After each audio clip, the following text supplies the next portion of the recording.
Hello guys, welcome back to my YouTube channel. So कैसे आप सभी लोग, आशा करता हूँ कि आप सभी लोग अच्छे होंगे। तो गाइज़, जैसा कि मैंने पिछली वीडियो में आप सभी को दिखाया था कि मैंने बी जियो का जो सिम था उसे बीएसएनएल में पोर्ट करा दिया था। तो मैंने 20 अगस्त को उसे बीएसएनएल में पोर्ट कराया था। तो जो टेक्नीशियन जिसने मेरा पोर्ट किया था उसने बोला था कि आपका 24 तारीख तक इनेबल मतलब चलने लगेगा। बट पोर्टिंग के बाद जो जो मेरे पास मैसेज आया था उसमें दिखाया था कि 22 तारीख को 11 बज के 11:30 बजे के बाद आपका जो है वो सिम एक्टिवेट हो जाएगा। तो मैंने 22 तारीख को रात के 11:30 बजे के बाद देखा तो मेरा सिम एक्टिवेट नहीं हुआ था। मतलब ऐसा कि मतलब जो मेरा जियो का सिम था उसमें अभी भी नेटवर्क आ रहे थे, बट 11:30 के बाद मतलब 11:40 11:45 के लगभग मेरे जियो का जो सिम था उसमें नेटवर्क आना बंद हो गया था। तो मैंने जो था बीएसएनएल का सिम जो परचेज़ किया था, मतलब पोर्ट करके ले आया था, उसको मैंने सिम लगाया मोबाइल में। उसके बाद उसमें नेटवर्क तो नहीं आ रहा था, बट हाँ, सिर्फ बाहर ले जाने पे या फिर खुले एरिया में ले जाने पे उसमें जो का सिम का दिखा रहा था बीएसएनएल मोबाइल, मतलब नाम तो लिखा आ गया था कि हाँ बीएसएनएल का सिम लगा हुआ है, बट उसमें नेटवर्क नहीं आ रहा। तो उसके बाद क्या हुआ कि मैंने उसे बार बार एरोप्लेन मोड में डाल के ऑन टर्न ऑफ किया, फिर भी नहीं आ रहा था। तो मैंने क्या किया, उसे मोबाइल में डाल के रख दिया और सुबह जब उठा तो देखा तब पर भी नेटवर्क नहीं आ रहा था। तो उसके बाद मैंने एक बार उसे क्या बोलते हैं फिर से एरोप्लेन मोड में डाल के ऑन किया तो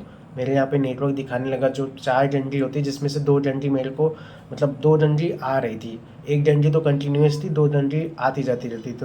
तो उसके बाद क्या हुआ कि मेरा नेट नहीं चल रहा था। तो नेट नेट इसलिए नहीं चल रहा था कि जिस टेक्नीशियन ने मेरा पोर्ट किया था उसने बोला था कि आपका जब नेटवर्क आ जाएगा तो आप मेरे को कॉल कर दीजिएगा, मैं आप में एफआरसी मतलब फर्स्ट रिचार्ज होता है वो कर दूंगा, उसके बाद आपका नेटवर्क आने लगेगा, मतलब नेट चलने लगेगा और कॉल भी आने लगेंगी।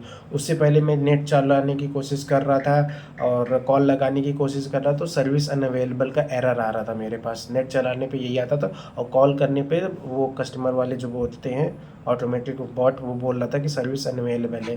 तो जैसे मेरा मैंने जिस टेक्नीशियन से मैंने पोर्टिंग किया था उसे कॉल करके बोला तो उसने मेरा रिचार्ज किया, उसके बाद से मेरा नेटवर्क चलने लगा। बट हाँ, प्रॉब्लम ये थी कि यहाँ पे मेरे यहाँ पे नेटवर्क नहीं आ रहा है। नेटवर्क ना आने की वजह से वो जो पहले सबको याद होगा जब 2G 3G चलता था तो जब अच्छा नेटवर्क आता था तो एच प्लस पकड़ लेता था, एच या ई। ख़राब नेटवर्क होता था तो ई पकड़ लेता था, अगर मॉडरेट होता था तो एच पकड़ता था, तो अगर अच्छा कवरेज आ रहा है, स्पीड आ रहा है तो एच प्लस पकड़ लेता था। तो मेरे यहाँ तीनों पकड़ते हैं। बट जो जैसे अभी अभी मतलब सुबह के जो 9 से 4 के बीच में जब ज़्यादा यूजेज होता है उस टाइम मेरे यहाँ पे नेट एकदम नहीं चलता, मतलब ई पकड़ता है। फिर रात के वही मतलब 6 बजे से लेकर 9 बजे के बीच में एच पकड़ता है। तो उस टाइम क्या होता है, थोड़ा बहुत ही जैसे व्हाट्सएप पे चैटिंग वेटिंग हो जाती है, वीडियोज़ नहीं चलती हैं। बट रात के 10 या 11 बजे के बाद अगर हम चलाते हैं तो एच प्लस पकड़ता है। एच प्लस में मतलब आराम से आप यूट्यूब की वीडियोज़ ऑटो में करके देख सकते हैं। जैसे होता है ना कि आप 5 सेकेंड फॉरवर्ड कर देते हैं, ऐसा नहीं हो पाता। बट हाँ, ऑटो में करके देखेंगे तो अच्छे से चलेगा, रील भी चलती है अच्छे से। बट रील की क्वालिटी जो है वो थोड़ा डाउनग्रेड होता है। बट हाँ, सारी चीज़ें चलती है। तो यही प्रॉब्लम है कि मतलब रात में चलता है। तो जो कि इन्होंने एफ जो किया था वो 249 रुपये वाला किया था, तो उसमें 2 GB पर डे डेटा मिलता है। और रात में मैंने यूज़ भी नहीं किया था, रात में मैंने थोड़े बहुत गाने चला के देखे तो सही चल रहा था। मतलब जब एच प्लस पकड़ता है तो अगर फास्ट फॉरवर्ड भी 20-30 सेकेंड करते हैं तो आराम से वो चल जाता है। रील में थोड़ा सा प्रॉब्लम होती है, रील अगर जल्दी जल्दी स्क्रॉल करोगे तो उसमें थोड़ा सा प्रॉब्लम होती है, बट हाँ चलता है। बट यही अगर रील और यूट्यूब वीडियोज़ अगर हम सुबह के टाइम का देखते हैं या फिर दोपहर के टाइम देखते हैं तो उस टाइम अभी एरिया में नहीं है। तो अभी क्या है, मेरे एरिया में 2G 3G चल रहा है, 4G का कवरेज है ही नहीं। जो इन्होंने एप्लीकेशन बताया था जहाँ से हम मतलब एक वेबसाइट बताई थी जहाँ से ये लोग चेक करते हैं कि एरिया में 4G है 5G है।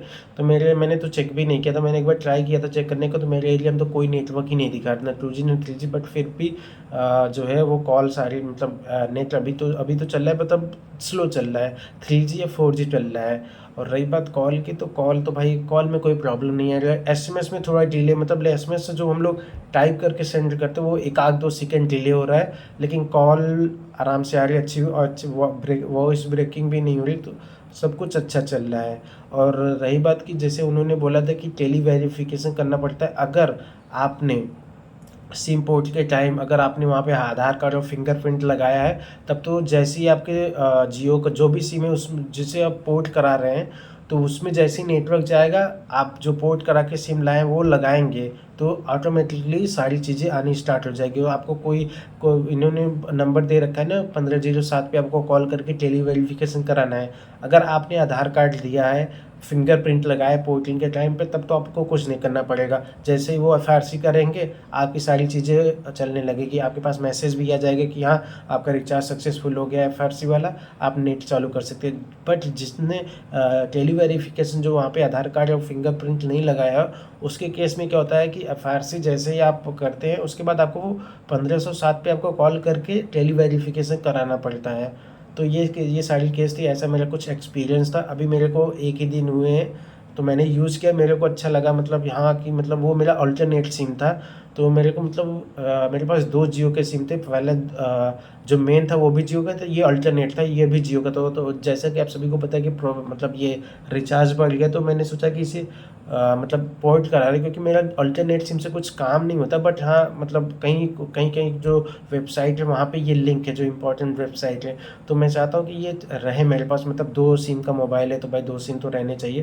तो इसमें यही सारी चीज़ें हैं, अल्टरनेट नंबर होगा तभी आप पोर्ट करवाइएगा। अगर आपका मेन नंबर है, तो भाई आप, मैं तो कहूँगा आप कवरेज देख लीजिएगा, आपके एरिया में 4G प्रॉपर 4G आएगा तभी आप पोर्ट करवाइएगा। 3G भी आ रहा है, कोई मतलब नहीं है, आपका नेट नहीं से चलेगा, आप परेशान हो जाएंगे। तो प्रॉपर 4G कंटिन्यूस 4G या 5G आ रहा है तभी चलाइएगा, तभी आप पोर्ट करवाइएगा मेन नंबर। अल्टरनेट नंबर है जो कि वैसे बस कॉल के लिए यूज़ होता है, या फिर जैसे मम्मी लोग को दे दिए, उनका मोबाइल में लगा दिए, क्योंकि वो लोग ज़्यादा मोबाइल चलाते हैं, बस उन्हें फ़ोन करने या आने से मतलब होता है। तो उस केस में आप लोग पोर्टिंग करा सकते हैं। इनका आई थिंक सबसे लोवेस्ट प्लान इनका 107 रुपये का है, जिसमें ये लोग 24 या 25 दिन के लिए 2 GB डेटा देते हैं और लिमिटेड कॉलिंग देते हैं।